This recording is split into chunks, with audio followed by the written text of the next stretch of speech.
Bismillahirrahmanirrahim. Assalamualaikum warahmatullahi wabarakatuh. InsyaAllah kita akan sambung pelajaran yang seterusnya. Rujuk muka teks, muka surat 10. Kita masih lagi berbicara tentang kemahiran proses sains. Kemahiran proses sains yang kita ingin pelajari pada hari ini adalah menceritakan tentang mendefinisi secara operasi. Mendefinisi cara operasi ialah kemahiran memberikan definisi tentang suatu konsep dengan menyatakan perkara yang dapat dilakukan dan diperhatikan. Kita boleh rujuk gambar yang ada di bawah. Okey, kita nak belajar cara macam mana kita nak beritahu apa yang kita sedang lakukan, apa yang sedang kita buat eksperimen. Sebagai contoh, gambar di bawah. Okey, dia tanya, cikgu, bagaimanakah keupayaan bahan menyerap air boleh didefinisikan? Cikgu pun cakap, lihat air di dalam bikar, apakah yang kamu dapat ukur? So, murid tersebut dia tengok dan dia nak definisikan. Dalam arti kata lain, dia nak bagi tahu apa yang dia nampak, apa yang dia perhatikan. Okay? Murid tersebut berkata, saya boleh mengukur isi padu air yang tinggal di dalam bikar. Jadi, definisi secara operasi keupayaan bahan menyerap air ialah isi padu air yang tinggal di dalam bikar. Maksudnya, mendefinisi secara operasi ini adalah kita nak bagi tahu apa yang kita nampak.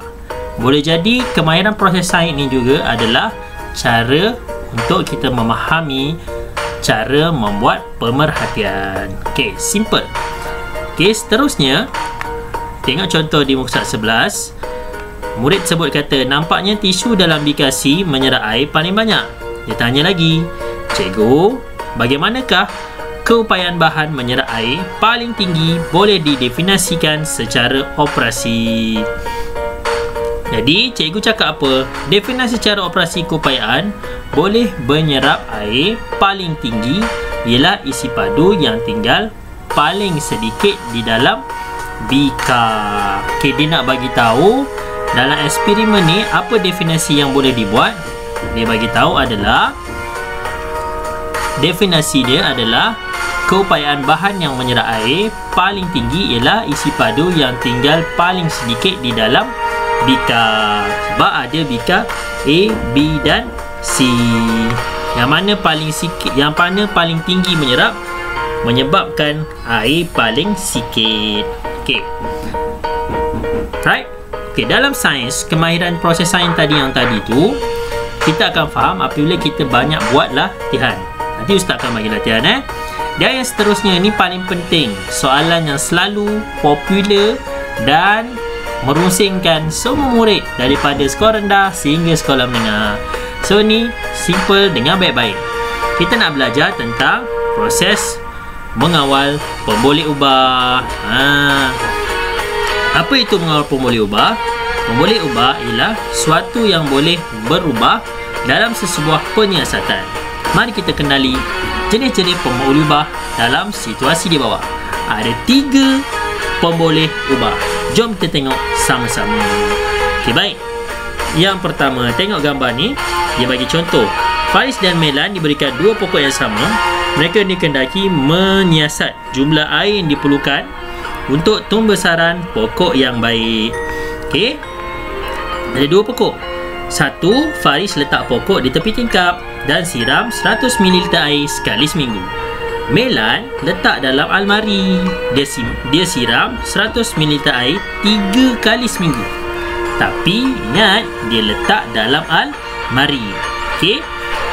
Lepas sebulan, pokok Faris didapati lebih besar. Jadi Melan pun bertanya, saya fikir penyiasatan kita ni, eksperimen kita ni tak adil. Bukankah pokok saya tidak mendapat cahaya matahari? Dia cakap macam tu. Okey, agak-agak kenapa pokok Melan ni lagi kecil berbanding pokok Faris? Sebab simple. Sebabnya pokok Melan tak dapat cahaya matahari. Walaupun dia siramlah banyak kali sekalipun, dia akan tak cukup perkara atau tak cukup makanan untuk pastikan pokok tersebut boleh hidup membesar dengan baik. Okey, baik. Seterusnya, boleh rujuk muka surat 13. Kita nak belajar tentang pemboleh ubah yang pertama. Okey, cikgu ni cakap apa? Kita tengok dulu perbualan cikgu ni ya. Betul. Bagi mendapatkan penyiasatan yang adil, kita perlu memastikan satu pemboleh ubah saja yang diubah dalam suatu eksperimen. Okey. Baiklah cikgu, kali ni kami mengubah jumlah air yang disiram saja. Okey. Tengok ni Ni pokok faris, 1 kali siram. Ini pokok melan, 3 kali siram. Jadi, pemboleh ubah yang diubah dalam suatu penyiasatan dinamakan pemboleh ubah dimanipulasi. Ini adalah pemboleh ubah yang pertama yang kita pelajari. Pemboleh ubah dimanipulasi. Ingat, pemboleh ubah dimanipulasi adalah pemboleh ubah ataupun perkara yang kita dapat dalam eksperimen tersebut yang dia berbeza. Boleh? Yang apa? Berbeza. Dalam eksperimen ni, yang berbeza adalah jumlah siraman. Boleh? Okey, kita tengok sini. Dia kata kita juga memastikan pemboleh ubah yang lain kekal sama. Ni pemboleh ubah yang seterusnya. Jadi kita tetapkan jumlah cahaya matahari, jenis tanah, kuantiti tanah untuk kedua-dua pokok. Kita tengok pokok ni. Kita cari yang sama. Apa yang sama? Yang pertama jumlah cahaya matahari. Yang kedua kuantiti tanah. Yang ketiga jenis tanah. Okey, ketiga-tiganya diletakkan tempat yang sama. Bila sebut tentang sama, ianya adalah pemboleh ubah yang kedua. Apa tu? Pemboleh ubah yang digelarkan sebagai pemboleh ubah dimalarkan ataupun pemboleh ubah malar. Pemboleh ubah ni adalah pemboleh ubah yang sama. Kalau kita buat eksperimen tentang pokok ni, kita cari yang sama. Apa yang sama? Jumlah cahaya matahari, kualiti tanah, jenis tanah, saiz pasu. Semua ni sama. Dan yang ketiga, tengok ni yang ketiga. Selepas sebulan apa jadi? Cikgu tu tanya. Sekarang apa yang dapat kamu perhatikan? Dia kata nampaknya saiz pokok saya yang lebih besar. Pokok melan lagi besar daripada pokok faris. Tadi lagi kecil sebab dia tak dapat cahaya matahari. Yang ni dapat sebab cahaya matahari sama. Kenapa lagi besar? Apa yang berubah? Pokok kan? Okey, lagi besar sebab tadi melan punya pokok disiram 3 kali. Pokok faris siram sekali je seminggu. Okey, boleh baca sini. Ini adalah pemboleh ubah yang ketiga. Pemboleh ubah yang diperhatikan dalam suatu penyiasatan dikenali sebagai pemboleh ubah bergerak balas. Pemboleh ubah yang ketiga ni adalah hasil eksperimen, hasil kajian. Dia tanam pokok, dia nak tengok selepas sebulan besar mana pokok tersebut, berubah macam mana pokok tersebut. Itulah yang kita sebut sebagai pemboleh ubah bergerak balas. Okey, baik. Kita ulang semula.